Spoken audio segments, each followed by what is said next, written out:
কক্সবাজারের মহেশখালীতে ভাসমান এলএনজি টার্মিনালে অগ্নিকাণ্ডে 6 দিনেও ঠিক হয়নি ক্ষতিগ্রস্ত এক্সিলারেট এনার্জির ভাসমান টার্মিনাল। ফলে রাজধানী সহ সারা দেশে আরও তীব্র হচ্ছে গ্যাস সংকট। রাজধানীর অধিকাংশ পাম্পে গ্যাস নেই, এই সাইনবোর্ড ঝুলতে দেখা যাচ্ছে এবং সচল পাম্পগুলোতে গ্যাসের স্বল্প চাপের কারণে যানবাহনের দীর্ঘ লাইন তৈরি হচ্ছে। ঘন্টার পর ঘন্টা অপেক্ষা করেও মিলছে না কাঙ্ক্ষিত জ্বালানি। এর ফলে বাড়ছে ব্যয়, অপচয়, কমছে আয়, নষ্ট হচ্ছে কর্মঘণ্টা। সাধারণত সিএনজি স্টেশনগুলোতে গ্যাসের অনুমোদিত চাপ 15 PSI, যদিও স্বাভাবিক সময়েও পাওয়া যায় না 10 PSI এরও বেশি। গ্যাস সংকটের প্রভাব পড়েছে বাসাবাড়ি কিংবা শিল্প কারখানাতেও। পেট্রোবাংলা তথ্য বলছে, বর্তমানে গ্যাসের সরবরাহ দৈনিক 221 কোটি ঘনফুট, যা 5 দিন আগেও ছিল 270 কোটির উপরে। সিরিয়াল থেকে মেশিনের সামনে আসছি, মেশিন হঠাৎ করে মেশিন বন্ধ হয়ে গেছে। এখন আমি গ্যাস পাইতেছি না, খিলকে যাইতে পারি না। কুড়িল বিষয়টা আমার গ্যাস শেষ হয়ে গেছে। আরেকটা গাড়িতে বাইন্দে আমি গ্যাস পাম্পে নিয়ে এলাম। আইনে যে রয়েছি যে গ্যাস নিমু, এখন আমি যে আমার পকেটের টাকা আছে 100 টাকার গ্যাস নিমু, অন কি গ্যাস নিয়ে গ্যারেজে যাবো না কি করবো? গ্যাসই তো পাইতেছি না, কোন দিকে যাবো? আমি ঢাকার শহরে কোনো পাম্পে আমরা গ্যাস পাইতেছি না, আমরা গাড়ি চালাইতে পারতেছি না। ম্যাক্সিমাম 15 PSI গ্যাস থাকার কথা, কিন্তু বর্তমানে এখন দুইয়েরও নিচে আছে। এ কারণে আমাদের দুইটা মেশিন চলতেছে না, অটোমেটিক্যালি বন্ধ হয়ে গেছে। দুইটা মেশিনে কমপক্ষে নিচে হলেও আমার 10 PSI প্রেশার দরকার, সেখানে আমার আছে 2-3 হলে মেশিনটা যখন আমি রানিং করি তো জিরোতে চলে আসে। যদিও গ্যাস 2-3 হাজার টাকা লাগে, ওখানে 200-300 টাকার উপরে আমরা গ্যাস পাই না। আমরা 1 ঘন্টা 1.5 ঘন্টা চালে আসার পরে দেখি যে আবার গ্যাস শেষ হয়ে যায়। গ্যাসে কোনো প্রেশার পাওয়া যায় না, কোনো উন্নতি নাই। আবার আমাদের 3-4 ঘন্টা লাইনে দাঁড়ায় থেকে আবার গ্যাস নিতে হয়। গ্যাস সংকটের খবর জানবো। আমাদের সঙ্গে রাজধানী থেকে যুক্ত হচ্ছে সহকর্মী রাকিব জাভেদ, চট্টগ্রামে থেকে যুক্ত হবে রাজীব বড়ুয়া এবং একই সঙ্গে ধামরাই থেকে যুক্ত হবেন রাসেল আহমেদ। শুরুতে রাজধানীর খবরটা নিতে চাই, রাকিব জাভেদের কাছে যেতে চাই। রাকিব, আমরা আসলে প্রতিবেদন দেখছিলাম, বিভিন্ন মানুষের বক্তব্য শুনছিলাম এবং ফিলিং স্টেশনগুলোতে বলা হচ্ছিল যে ন্যূনতম 10 PSI প্রেশারের প্রয়োজন গ্যাস উত্তোলনের জন্য, সেক্ষেত্রে আছে মাত্র 2 থেকে 3। আপনি আজকের পরিস্থিতি কি দেখছেন? সিএনজি স্টেশনগুলোতে ভুক্তভোগীরা কি বলছেন এবং ফিলিং স্টেশনের কর্তৃপক্ষরা বা কি বললেন? ভয়াবহ, অর্থাৎ কেউ 8 ঘন্টা, কেউ 10 ঘন্টা পর্যন্ত কিন্তু বসেছিলেন, তারপরেও কিন্তু তারা গ্যাসের পাচ্ছিলেন না। এটার মূল কারণ হিসেবে তারা বলছেন যে তাদেরকে গ্যাস স্টেশন থেকে জানানো হচ্ছে পর্যাপ্ত পরিমাণে প্রেশার অর্থাৎ চাপ না থাকার কারণে তাদেরকে সঠিকভাবে কিন্তু গ্যাস সরবরাহ করা যাচ্ছে না। এই মুহূর্তে আমি মগবাজারের যে গ্যাস স্টেশনটি রয়েছে, ফ্রেশ গ্যাস স্টেশন, আমি সেই জায়গাটাতে রয়েছি এবং এই জায়গাটাতে আমরা দেখতে পেয়েছি যে অনেকেই প্রায় গতকাল সকাল থেকে, দুপুর থেকে এবং অনেকে আজকে বলছেন তাদের অভিযোগ যে সকাল থেকে তারা বসে আছেন, এখনও পর্যন্ত সিরিয়ালে কিন্তু তারা আসতে পারেননি। এবং আমি যখন বের হচ্ছিলাম আমি দেখে আসছিলাম যে মগবাজার থেকে শুরু করে আপনার একেবারে প্রায় বাংলা মোটর পর্যন্ত কিন্তু দীর্ঘ সারি, ডাবল লাইনের যে সারিটা, সেটাতে মানুষজন কিন্তু একটা অস্বস্তিকর সময় পার করছেন। পুরোপুরি প্রেশার না থাকায় এখানকার যারা কর্তৃপক্ষ রয়েছে তারাও কিন্তু সঠিকভাবে গ্যাসটি সরবরাহ করতে পারছে না। এছাড়াও বেশ কয়েকটি গ্যাস পাম্পের সরবরাহ বন্ধ থাকায় অনেকেই কিন্তু এখানে এসে ভিড় করছেন। এখানে একটু আগে একজনের সাথে আমার কথা হচ্ছিল, তিনি আসলে এসছেন পুরোপুরি আপনার একেবারে যাত্রাবাড়ির কাছাকাছি জায়গা থেকে। তিনি বলছিলেন যে 2-3টি গ্যাস স্টেশনে তিনি আসলে ঘুরে এসছেন, সেখানে আসলে গ্যাস না পেয়ে নিরুপায় হয়ে তিনি এখানে প্রায় 4 থেকে 5 ঘন্টা ধরে অপেক্ষা করছেন, তাও কিন্তু তিনি পুরোপুরি আসলে পাচ্ছিলেন। আপনি যেমনটি সংবাদে জানাচ্ছিলেন যে আসলে FSRU একটি যান্ত্রিক ত্রুটির কারণেই কিন্তু আসলে এই সরবরাহটা কিন্তু আসলে পুরোপুরি একেবারে ভেঙে পড়েছে। এর ফলে শুধুমাত্র যে গ্যাস স্টেশন সেগুলোতেই নয়, এর পাশাপাশি যে কারখানাগুলো রয়েছে সেখানেও কিন্তু বড় ধরনের একটা প্রেশার পড়েছে এবং বাসা বাড়িতে কিন্তু অনেক এলাকায় কিন্তু মানুষজন একেবারেই গ্যাস সরবরাহ পাচ্ছেন না, অনেকেই বাইরে থেকে কেনাকাটা করে খেতে হচ্ছে। এই ধরনের সংকট কিন্তু চলমান রয়েছে। সবচাইতে বড় যে সংকটটা দেখা দিয়েছে, গতকালকে আমরা দেখেছিলাম যে আসলে বড় বড় যে শিল্প কারখানাগুলো, বিশেষ করে ঢাকার আশপাশে যেগুলো রয়েছে, নরসিংদী, গাজীপুর, নারায়ণগঞ্জ, সেখানে কিন্তু উৎপাদন ব্যবস্থা একেবারেই পুরোপুরি ধসে পড়েছে। এর পরিপ্রেক্ষিতে কিন্তু আমরা গতকালকে কথা বলেছিলাম বিকেএমএর সভাপতির সাথে, তিনি বলছেন যে অনেক কারখানার যে উৎপাদন সেটি কিন্তু একেবারেই নেই বললেই চলে। ফলশ্রুতিতে যেহেতু এখন মাসের শেষ দিকে চলে এসছেন তারা, তাদের উৎপাদন ব্যাহত হচ্ছে। পরবর্তী মাসগুলোতে তারা আসলে কারখানার আমরা আসলে সেই ভোগান্তি ছবিটা রাকিব আপনার মাধ্যমে দেখছিলাম। আমরা চট্টগ্রামে যেতে চাই, যেখানে মূল গন্ডগোলটা বেঁধেছে। আমাদের সঙ্গে যুক্ত হচ্ছে সেখান থেকে আগে জানিয়েছি রাজীব বড়ুয়া। রাজীব, আমরা বলছিলাম কক্সবাজারের মহেশখালীতে ভাসমান যে এলএনজি টার্মিনাল, সেখানে মূলত অগ্নিকাণ্ড 6টা দিন পার হয়েছে, এখনও এক্সিলারেট এনার্জির ভাসমান টার্মিনাল ক্ষতিগ্রস্ত, যেটা এখনও ঠিক হয়নি। একটু জানাবেন কতদূর আসলে ক্ষতিগ্রস্ত এই টার্মিনালটা ঠিক করা গেল, চট্টগ্রামের প্রভাবটা কতটুকু পড়ছে, কোনো আশাবাদ আছে কিনা, ভোগান্তির চিত্রটা একটু জেনে নিতে চাই রাজীব। রাকিব, চট্টগ্রামের দৈনিক চাহিদা হচ্ছে 400 মিলিয়ন ঘনফুট, কিন্তু দীর্ঘদিন ধরে চট্টগ্রামে আসলে 250 থেকে 270 মিলিয়ন ঘনফুট ঘনফুট গ্যাসই আসলে পাচ্ছে। কিন্তু এই দীর্ঘদিন ধরে এই যে সংকট কিন্তু চট্টগ্রামে রয়ে গেছে এবং এই কারণে চট্টগ্রামে আসলে রেশনিং সিস্টেমে আসলে এটা চলছিল এবং ইতিমধ্যে যেহেতু মার্কিন এনার্জি রেগুলেটর এনার্জি তার যে ভাসমান টার্মিনাল সেখানে অগ্নিকাণ্ডের ফলে যেহেতু ক্ষতিগ্রস্ত হয়েছে, তো ফলে এখানে আমরা দেখছি যে জাতীয় গ্রিডে প্রায় 450 মিলিয়ন ঘনফুট গ্যাস কিন্তু আসলে তারা দিতে পারছে না এবং এর প্রভাব কিন্তু চট্টগ্রামে যদিও পড়েছে কিন্তু অতটা তীব্রভাবে পড়েনি, যেহেতু এখানে চট্টগ্রামে দুটি সার কারখানা রয়েছে, বিদ্যুৎ কেন্দ্র রয়েছে এবং ওইসব সার কারখানা বিদ্যুৎ কেন্দ্রগুলো একটি বন্ধ রয়েছে এবং বাকিগুলোতে আসলে রেশনিং করে দেওয়ার কারণে এখানে চট্টগ্রামে যে বিশেষ করে বাড়িঘর এবং বিভিন্ন যে স্টেশনগুলো রয়েছে সিএনজি গ্যাস স্টেশন, এখানে কিন্তু আসলে অতটা চাপ পড়েনি। আমরা এখানে দেখছি যে সকাল থেকে মোটামুটি সবাই এসে পাচ্ছেন এবং চাপও কিন্তু আসলে ভালো রয়েছে এবং এখানকার যারা পেট্রোল স্টেশন ম্যানেজার তারা বলছেন যে তারা তাদের যে চাহিদা, নিয়মিত যে চাহিদা, সেই চাহিদা অনুযায়ী তারা কিন্তু গ্যাস সরবরাহ পাচ্ছেন এবং এখানে কর্ণফুলী গ্যাস ডিস্ট্রিবিউশনের যিনি উপব্যবস্থাপক তিনি বলছেন যে আসলে এখানে তাদের যে পরিমাণ চাহিদা সেই চাহিদা অনুযায়ী তারা কিন্তু আসলে গ্যাস পাচ্ছেন না এবং তারা রেশনিং করার কারণেই বিভিন্ন বাসা বাড়ির ক্ষেত্রে এবং যে গ্যাস স্টেশনগুলো আছে সেখানে তারা আসলে অনেকগুলো তথ্য রাজীব বড় আপনি জানালেন, নিশ্চয়ই আরো খবর জানবো এবং ধামরাই থেকে সহকর্মী রাসেল আহমেদ তো অপেক্ষায় আছে। রাসেল আহমেদের কাছ থেকে গিয়ে আমরা ধামরাইয়ের যে গ্যাস সংকট সেটাও জানবো। তবে তার আগে বলে কি দর্শক, ভারপ্রাপ্ত রাষ্ট্রপতি হিসেবে দায়িত্ব নেওয়ার পর আজ জাতীয় স্মৃতিসৌধে মুক্তিযুদ্ধের বীর শহীদদের প্রতি শ্রদ্ধা জানাবেন হাফিজউদ্দিন আহমেদ। সেই খবর রাখছেন সহকর্মী মোহাম্মদ হুসাইন, যুক্ত হচ্ছেন আমাদের সঙ্গে। হোসেন, একটু বলবেন রাষ্ট্রপতি কখন ওখানে পৌঁছাবেন এবং কি কি কর্মসূচি রয়েছে, একটু বিস্তারিত আমাদেরকে জানাবেন। রাকিব, যাদের মহান আত্মত্যাগে এই একটি বাংলাদেশ সৃষ্টি হয়েছে বা এই জাতির সৃষ্টি, একটি স্বাধীন সার্বভৌম রাষ্ট্রের সৃষ্টি, একটি মানচিত্র পেয়েছে এই জাতি, একটি পতাকা পেয়েছে, সেই মহান মুক্তিযুদ্ধে বীর শহীদদের প্রতি শ্রদ্ধা জানাতে জাতীয় স্মৃতিসৌধে 11:30টার দিকে ভারপ্রাপ্ত রাষ্ট্রপতি হাফিজউদ্দিন আহমেদ বীর মুক্তিযোদ্ধা তিনি 11:30টার দিকে আসবেন। এর মধ্যে সব ধরনের প্রস্তুতি সম্পন্ন করে রাখা হয়েছে। তিনি 11:30টার দিকে এসে জাতীয় স্মৃতিসৌধে মহান মুক্তিযুদ্ধে যারা আত্মদানকারী বীর শহীদ রয়েছেন তাদের প্রতি শ্রদ্ধা জানাবেন, পুষ্পস্তবক অর্পণ করবেন। তাকে গার্ড অব অনার দেওয়া হবে 3 বাহিনীর পক্ষ থেকে। পাশাপাশি এই স্মৃতিসৌধে পরিদর্শন বইয়ে তিনি স্বাক্ষর করবার কথা রয়েছে এবং আজকের দিনে তিনি এই স্মৃতিসৌধে শ্রদ্ধা নিবেদনের শেষে তিনি শেরেবাংলা নগরের শহীদ রাষ্ট্রপতি জিয়াউর রহমানের সমাধি এবং সাবেক প্রধানমন্ত্রী বেগম খালেদা জিয়ার সমাধিতে শ্রদ্ধা জানাবেন। আপনি জানেন যে পরশুদিন এই দায়িত্ব গ্রহণ করেছেন দেশের 22তম রাষ্ট্রপতি মোহাম্মদ শাহাবুদ্দিন। তিনি পদত্যাগ করবার পর স্পিকারের পদ থেকে তিনি সরাসরি ভারপ্রাপ্ত রাষ্ট্রপতির দায়িত্ব গ্রহণ করেছেন। ভারপ্রাপ্ত রাষ্ট্রপতির দায়িত্ব গ্রহণ শেষে তিনি কিন্তু এটি প্রথম রাষ্ট্রীয় আনুষ্ঠানিকতা শুরু করলেন এই কর্মসূচিতে যোগ দিয়ে, অর্থাৎ বীর মুক্তিযোদ্ধাদের বা 71-এর মহান মুক্তিযুদ্ধে আত্মদানকারী বীর শহীদদের প্রতি শ্রদ্ধা জানিয়ে তার রাষ্ট্রীয় কার্যক্রম বা রাষ্ট্রীয় কর্মসূচির আনুষ্ঠানিকতা শুরু করেছেন বা দায়িত্ব পালনের যে আনুষ্ঠানিকতা সেটি এখান থেকেই তিনি শুরু করবেন এবং এখান থেকে গণতন্ত্রকে সুসংহত রাখা, মহান মুক্তিযুদ্ধের চেতনাকে সমুন্নত রাখা বার্তা তিনি দেবেন। তো রাকিব, এই স্মৃতিসৌধে শ্রদ্ধা নিবেদন শেষে তিনি কিন্তু শেরেবাংলা নগরে শহীদ রাষ্ট্রপতি জিয়াউর রহমান এবং সাবেক প্রধানমন্ত্রী বেগম খালেদা জিয়ার সমাধিতে শ্রদ্ধা জানাবেন। অনেকগুলো তথ্য জানিয়ে দিলেন এবং মোহাম্মদ হোসেন আমরা দেখতে পাচ্ছি আপনার মাধ্যমে পুরো প্রস্তুতি চূড়ান্ত। 11:30টার জন্য অপেক্ষা, তিনি 11:30টার সময় আসবেন, শ্রদ্ধা নিবেদন করবেন এবং পরবর্তী যে কর্মসূচিগুলো আছে সেটা পালন করবেন। আপনি তো আছেন, আপনার মাধ্যমে নিশ্চয় আমরা তথ্যগুলো জানার চেষ্টা করবো। সহকর্মী মোহাম্মদ হোসেন যুক্ত হয়েছিলেন সাভারের স্মৃতিসৌধ থেকে। আবার আমরা গ্যাস সংকটে আলাপে ফিরতে চাই। আমাদের সঙ্গে এই পর্যায়ে যুক্ত হচ্ছেন ধামরাই থেকে সহকর্মী রাসেল আহমেদ। রাসেল, আমরা রাজধানী এবং চট্টগ্রামের খবর নিয়েছি এবং সেখানে আসলে তীব্র গ্যাস সংকটের ছবি আমরা দেখেছি।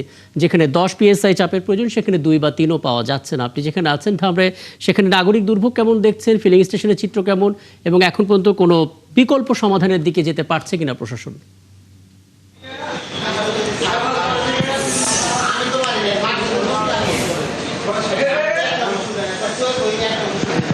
ধন্যবাদ রাকিব। আপনি যেমনটি বলছেন, আমি সকাল থেকেই ধামরাই উপজেলায় যে 7টি ফিলিং স্টেশন রয়েছে সেই ফিলিং স্টেশনগুলোতে ঘুরেছি। 7টির মধ্যে 5টি কিন্তু বন্ধ রয়েছে। শুধু পৌর শহরের যে 2টি ফিলিং স্টেশন রয়েছেন সেটিতে কিছু কিছু গ্যাস সরবরাহ করছেন, তারপরেও চাহিদার তুলনায় খুবই কম। আমরা দেখতে পেয়েছি যাত্রী পরিবহনের পাশাপাশি যে সিএনজি গুলো আছে তারা দীর্ঘ সারিতে দীর্ঘ সময় বসে রয়েছে, যে কারণে এর প্রভাব কিন্তু রাস্তাতেও পড়েছে। যে লোকাল যে গাড়িগুলো রয়েছে সেগুলো কিন্তু রাস্তায় চলতে না পারে, যাত্রীরাও কিন্তু দুর্ভোগে পড়েছে। আমি যদি একটু কথা বলি পাম্প কর্তৃপক্ষের সাথে, যে আপনারা এই গ্যাসের সমস্যা কতদিন যাবত ফেস করছেন, আর এটা কি সমাধানের জন্য কোনো কথা বলেছেন কিনা? হ্যাঁ, ধন্যবাদ। প্রথমে ৭১ টিভিকে ধন্যবাদ যে এই ধরনের ক্রাইসিস মুভমেন্টে আপনারা আমাদের সাথে আছেন। আপনাদের অবগতির জন্য জানাচ্ছি যে ঢাকা আরিচা রোডে নবীনগরের পর থেকেই এই গ্যাস ক্রাইসিসটা বা প্রেশারটা অনেক দিন আগে থেকেই কম থাকে, তবে আমরা এটা চালাতে পারছি। বাট কিছুদিন যাবৎ যে গ্যাসের যে স্বল্প চাপ, যার দরুন আমাদের দিন রাতের বেশিরভাগ সময় আমাদের সিএনজি বন্ধ রাখতে হয়। বন্ধ রাখার কারণে হচ্ছে গ্রাহকদের যে চাহিদা, সেই চাহিদা মোতাবেক আমরা গ্যাস সাপ্লাই করতে পারতেছি না, যে কারণে হিউজ ক্রাউড সৃষ্টি হয়, রাস্তায় যানজট ইত্যাদি সৃষ্টি হয়। তবে আমরা সরকারি সূত্রে জানতে পেরেছি যে রামপালস্থ যে এলএনজি যে মেইন গ্রিড সেখানে রক্ষণাবেক্ষণের কাজ চলতেছে এবং এটা নাকি এই কাজ আরও 4-5 দিন চলবে। তো আমরা যথাযথ কর্তৃপক্ষের নিকট এই আবেদন করছি আপনাদের মাধ্যমে যে হয় এটা ভালোভাবে চালান, আর না হলে এটার একটা ভালো একটা সলিউশন করুন। এভাবে মালিক পক্ষ এবং গ্রাহকরা উভয়ে যথেষ্ট হয়রানির শিকার হয়েছে।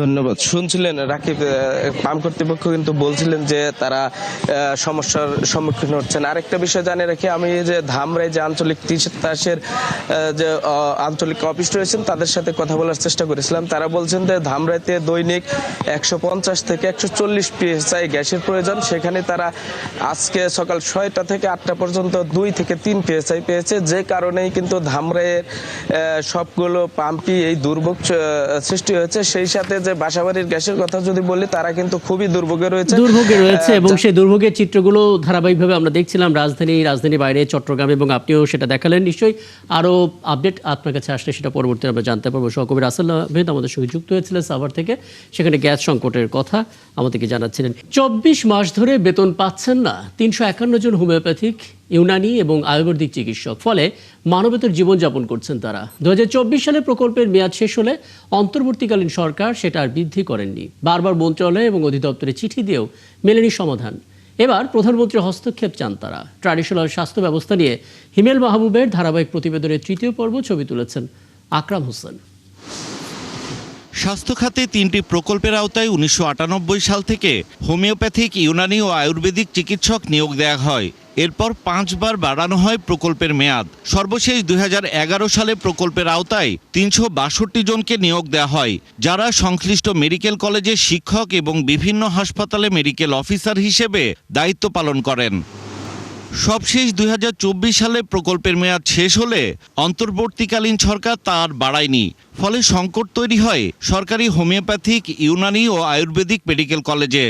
কারণ কলেজ দুটিতে বেশিরভাগ শিক্ষক এই প্রকল্পের আওতায় নিয়োগ পাওয়া। উপায় না থাকায় কার্যক্রম চালিয়ে নিতে তাদের উপরেই ভরসা করছে কর্তৃপক্ষ। তারা বেতন ভাতা গত 2 বছর পাচ্ছেন না, অদ্যাবধি তারা কাজে রয়েছে, পরীক্ষা ক্লাস চালিয়ে যাচ্ছেন। এখন পর্যন্ত আমি সব কাজই তাদেরকে পাচ্ছি। 2 বছর ধরে বেতন পাচ্ছেন না প্রকল্পে নিয়োগ পাওয়া এই চিকিৎসকরা। এ অবস্থায় চরম অনিশ্চয়তার পাশাপাশি মানবেতর জীবন কাটাচ্ছেন তারা। এই যে একটা মানসিক একটা যন্ত্রণার মধ্যে আছে, পরিবারের কাছে তারা ছোট হয়ে যাচ্ছে, মুখ দেখাতে পারছে না। তাদের বাচ্চার যে চাহিদা আছে, পরিবারের চাহিদা আছে, নিডগুলো যখন ফিল আপ করতে পারছে না, তারা দিন দিন তো হতাশাগ্রস্ত হয়ে যাচ্ছে। সরকারের কাছে আমাদের আকুল আবেদন থাকবে অতি দ্রুত আমাদের যে জনবল ঘাটতি এটা পূরণে স্বাস্থ্য অধিদপ্তর, স্বাস্থ্য মন্ত্রণালয়ের সমন্বয়ের মাধ্যমে যথাযথ পদক্ষেপ নেবে। ইনকামটাই হচ্ছে মূলত এই চাকরি টাকা থেকে, তো সেখানে তারা স্বতঃস্ফূর্তভাবে চলতে পারতেছে না, ঋণগ্রস্ত হয়ে যাচ্ছে। এমনকি 20 কোটি টাকা ব্যয়ে হোমিওপ্যাথি কলেজে একটি ল্যাব স্থাপন করা হলেও নিয়োগ দেওয়া হয়নি স্থায়ী কোনো জনবল। আর যারা এখন কাজ করছেন তারাও পাচ্ছেন না কোনো বেতন ভাতা। প্রায় পড়াশোনাটা প্রায় বন্ধ হওয়ার মতো অবস্থা। আমরা এখানে যে ম্যান পাওয়ার যারা আছি, আমার 2 বছর প্রায় বেতনও বন্ধ আছে। এ থেকে বের হতে সর্বোচ্চ মহলের দৃষ্টি আকর্ষণ করছেন সংশ্লিষ্টরা। ইন্টারিম সরকারের সময় সবগুলো ওপিকে উনি গলা কেটে হত্যা করছে। বিশেষজ্ঞ মানে তো উনি এই না যে দেশের মালিক হয়ে গেছে। এখন এই সরকারের দায়বদ্ধতা আছে যে ওই জায়গাগুলোতে সরে এসে এগুলোকে একটা জায়গায় নিয়ে আসা। তাদের কিন্তু বিতাড়িতও করে নাই যে তোমাদের চাকরি নাই, তারা কিন্তু এখনও ডিউটিরত অবস্থা আছে। তাদের প্রতি এই অনীহা, তাদের প্রতি এই বিতৃষ্ণা বা তাদের প্রতি নয়, সরকার কিন্তু ফেলে দিচ্ছে না। এই সেক্টরটা ষড়যন্ত্রের শিকার এবং বাংলাদেশের স্বাস্থ্য ব্যবস্থাকে ভঙ্গুর করার একটা অপপ্রয়াস মাত্র। আমরা দেখেছি যে পার্শ্ববর্তী দেশগুলোতে তাদের ইউনিভার্সিটি আছে এই ইউনানি আয়ুর্বেদের উপরে, পার্শ্ববর্তী দেশগুলো তাদের মিনিস্ট্রি আছে, ডিজি হেলথ আলাদা আলাদা আছে। সেই সাথে ট্র্যাডিশনাল এই চিকিৎসা খাতে বিশেষ নজর দেওয়ার দাবি অংশীজনদের। হিমেল মাহবুব, 71, ঢাকা। অভ্যন্তরীণ জটিলতা এবং বৈশ্বিক অস্থিরতায় পোশাক রপ্তানিতে দ্বিতীয় অবস্থান হারাতে পারে বাংলাদেশ, এমন কথা বললেন বিজিএমইএর সাবেক সভাপতি মোহাম্মদ ফারুক হাসান। বলেছেন, অবস্থান হারিয়ে 2027 সালে বাংলাদেশ তৃতীয় অবস্থানে চলে যাবে এমন ইঙ্গিত পাওয়া যাচ্ছে বৈশ্বিক বাণিজ্য সূচকে। শনিবার রাতে বিপিএমইএর পরিচালনা পরিষদের নির্বাচন উপলক্ষে রাজধানীর একটি হোটেলে ঐক্য পরিষদের প্যানেলে পরিচিতি সভায় তিনি একথা বলেন। আগামী 1 আগস্ট বিপিএমইএর পরিচালনা পরিষদের নির্বাচন হবে। অনুষ্ঠানে বিটিএমইএর সভাপতি শওকত আজিজ বলেন, বর্তমানে গ্যাস, বিদ্যুৎ নিরাপত্তা এবং অর্থ সংকট উত্তরণে ব্যবসায়ীদের ঐক্যবদ্ধ হওয়া ছাড়া কোনো বিকল্প নেই। 26 এ কিন্তু আমরা সেকেন্ড নাই, যদিও ডব্লিউটিও এর ডাটা 26 এ বের হবে আগামী বছরের জুলাই আগস্টে, বাট আমি এখানে দাঁড়িয়ে বলে যাচ্ছি যে এই মুহূর্তে আমরা সেকেন্ড লার্জেস্ট নেই, আমরা থার্ডে চলে গেছি অলরেডি।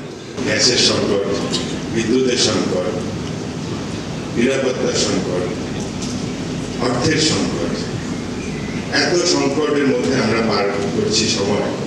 আমাদের মনে হয় এই সময়টা আমাদেরকে একটু একান্নভুক্ত থাকা উচিত। ব্যবসা থাকলে ব্যবসায়ী, এবং ব্যবসায়ী হলে আপনার সংগঠন, এবং সংগঠনের জন্য ব্যবসা না ব্যবসার জন্য সংগঠন। ব্যবসার বাণিজ্য সব কিছুতেই আপনার সমস্যা, এবং দিন দিন কাস্টমস এবং বৈশ্বিক চাপের ভিতরে আমাদের ভূ রাজনীতিকের সমস্যার ভিতরেও আছে। ঠাকুরগাঁও শহরের টাঙ্গু নদীতে ভয়াবহ ভাঙনে ঘরবাড়ি হারিয়ে দিশেহারা নদী পাড়ের মানুষ। শহরবাসীর অভিযোগ, নদীর গতিপথ পরিবর্তন সাথে ড্রেজার দিয়ে বালু উত্তোলনের কারণে ভাঙন তীব্র হচ্ছে। যদিও এসব অভিযোগ অস্বীকার করেছে পানি উন্নয়ন বোর্ড। প্রশাসন বলছে, ক্ষতিগ্রস্ত পরিবারগুলোকে সরকারি সহায়তায় আনার চেষ্টা চলছে। তানভীর হাসান তানুর তথ্য এবং জাহিদ হাসান মিলুর ছবিতে প্রতিবেদন।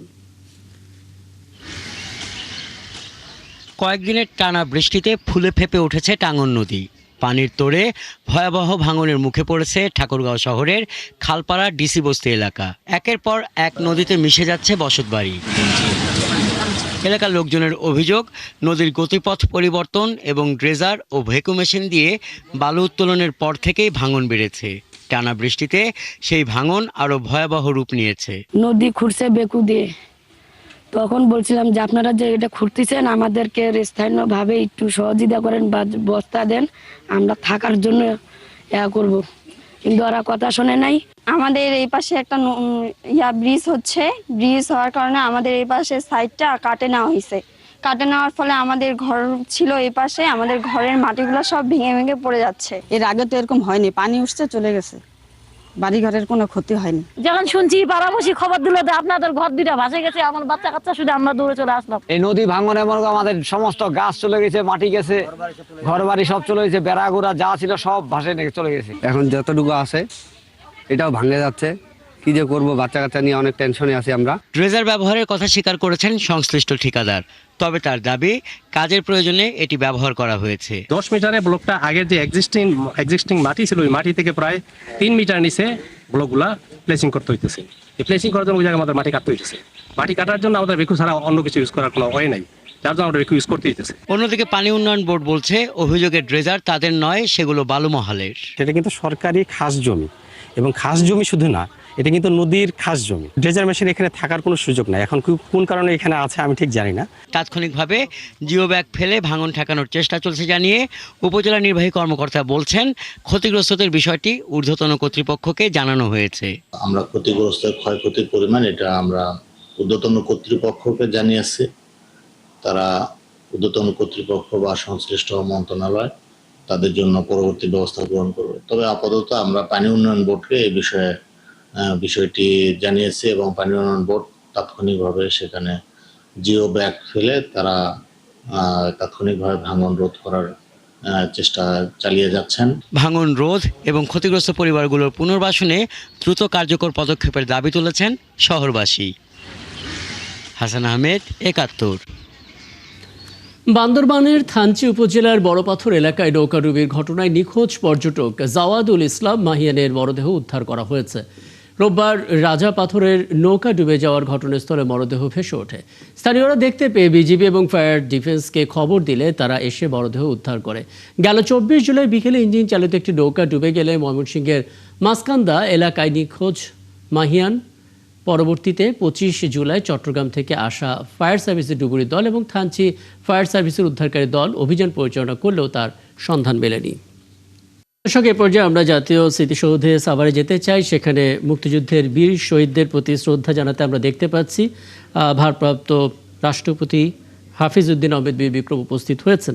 আমাদের সহকর্মী মোহাম্মদ হোসেন তো আছেনই, তার মাধ্যমে আরও আপডেট জেনে নিতে চাই। মোহাম্মদ হোসেন, আপনি যেমনটা বলছিলেন 11:30 নাগাদ ভারপ্রাপ্ত রাষ্ট্রপতি দায়িত্ব নিয়ে উপস্থিত হবেন এখানে শহীদদের প্রতি শ্রদ্ধা জানাতে, এবং ঠিক তেমনটাই হয়েছে। আমরা দেখতে পাচ্ছিলাম 11:28 দিকে তিনি এসেছেন এবং আপনি বলছিলেন এই কার্যক্রম শেষ করার পর তিনি রাজধানীতে যাবেন এবং শহীদ রাষ্ট্রপতি জিয়াউর রহমান এবং বেগম খালেদা জিয়ার সমাধিতে শ্রদ্ধা নিবেদন করবেন। একটু জানাবেন আমাদেরকে মোহাম্মদ হোসেন। রাষ্ট্রপতির দায়িত্ব নেওয়ার শুরুতেই তিনি সাভারের জাতীয় স্মৃতিসৌধে মহান মুক্তিযুদ্ধে আত্মদানকারী বীর স্মৃতির প্রতি শ্রদ্ধা জানাতে জাতীয় স্মৃতিসৌধে এসেছেন। আমার ক্যামেরার সামনে ভারপ্রাপ্ত রাষ্ট্রপতি বীর মুক্তিযোদ্ধা মেজর প্রাপ্ত হাফিজ উদ্দিন আহমেদ বীর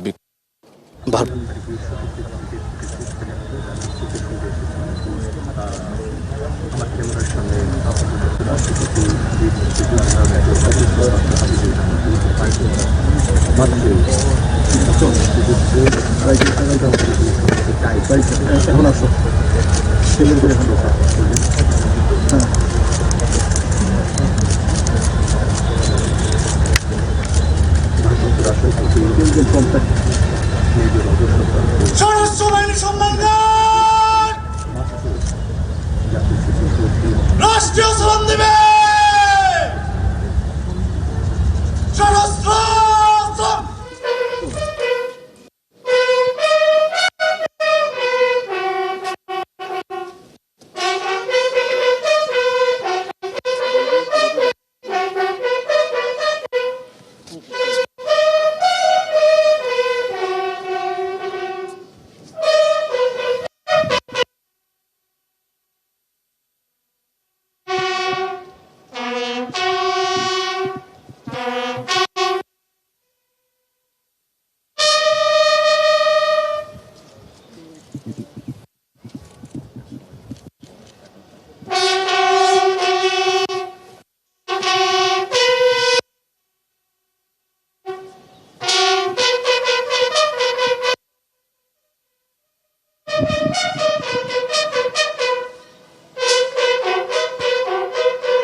আমরা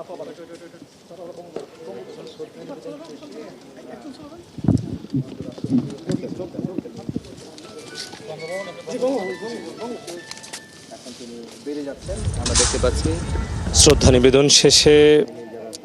নিবেদন শেষে ভারপ্রাপ্ত রাষ্ট্রপতি মেজর অবসরপ্রাপ্ত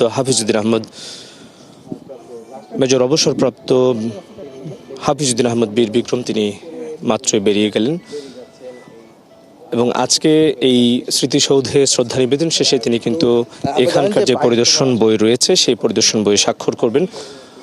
এর পরবর্তীতে তিনি জাতীয় স্মৃতিসৌধ থেকে বেরিয়ে তিনি শেরেবাংলা নগরে শহীদ রাষ্ট্রপতি জিয়াউর রহমানের সমাধিতে শ্রদ্ধা জানাবেন এবং একই সাথে প্রয়াত প্রধানমন্ত্রী বেগম খালেদা জিয়ার সমাধিতে শ্রদ্ধা জানাবেন। আপনি জানেন যে গত পরশুদিন 22তম রাষ্ট্রপতি মোহাম্মদ শাহাবুদ্দিন পদত্যাগ করেছেন। স্পিকার হাফিজউদ্দিন আহমেদ তিনি ভারপ্রাপ্ত রাষ্ট্রপতির দায়িত্ব নিয়েছেন এবং এরপরে এই আজকের দিনে অর্থাৎ দিনে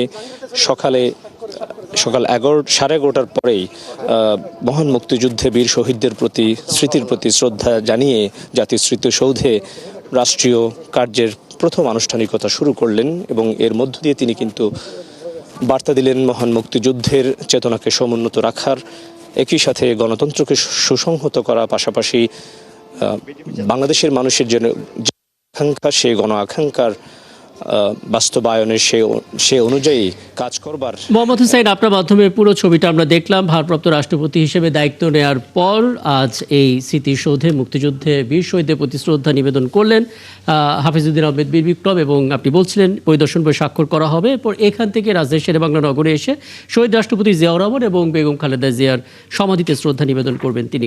নিশ্চয়ই আরও আপডেট পরবর্তীতে ক্ষণে ক্ষণে আপনার কাছ থেকে পেতে থাকবো। হুসেন মোহাম্মদ যুক্ত হয়েছিলেন, বলছিলেন সাভারের স্মৃতিসৌধ থেকে।